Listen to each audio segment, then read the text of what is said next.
Today's topic of the triangle trade takes us down an interesting path.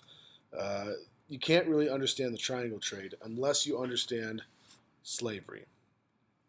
Now, slavery's been a big topic in the 2015 news for a lot of different reasons, mainly the representation of things happening with flags and whatnot.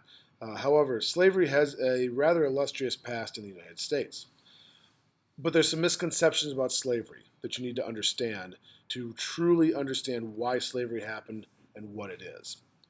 Number one, and I want you to understand this for the rest of your life. The rest of your life. Absolutely. Slavery, and I'm about to blow your mind here, slavery is not about being mean for the sake of being mean. Yes, bad things happened to the slaves. Slaves were treated poorly. There's no doubt of that. I will not argue that whatsoever. But slavery is about money. And that's 110% the beef. Slavery is about money. Okay? Now, let me explain why. If I am a farmer who has so much land and I can, maybe myself, I can farm 5 acres of land by myself. I can only make so much money. Okay, 5 acres of land will only produce so much stuff. I can only make so much money. But if I have help, and now I can farm 10 acres of land, I can make double the money. If I don't have to pay my help, I get all that money. That makes sense? You see, slavery was about labor. It was about cheap labor. It was about free labor. Okay? It was not at all, I shouldn't say it wasn't about being mean. There are certainly mean things that happened because people were impatient with their slaves, among other things. But like I said, at the end of the day, slavery is about money and making lots of money. If I have more help, or the more help I have, the more money I can make for myself, especially if I don't have to pay them. Folks, this is going to sound inhumane. This is going to sound terrible, but it's the truth. Slaves were the tractors of the 1800s, the 1700s, the 1600s, and before. Okay?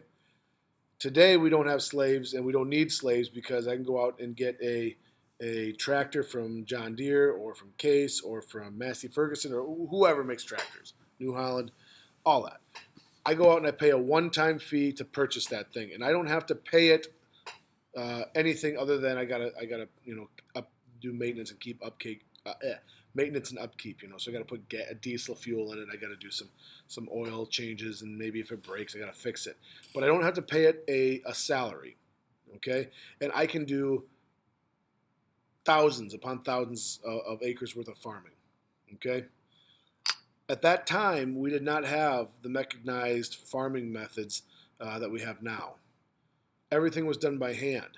So if you want to be able to do more with less, or more for less, I should say, do more work for less money, you need to have cheap labor. And there is nothing cheaper as far as labor goes than slavery. You don't have to pay anything for it.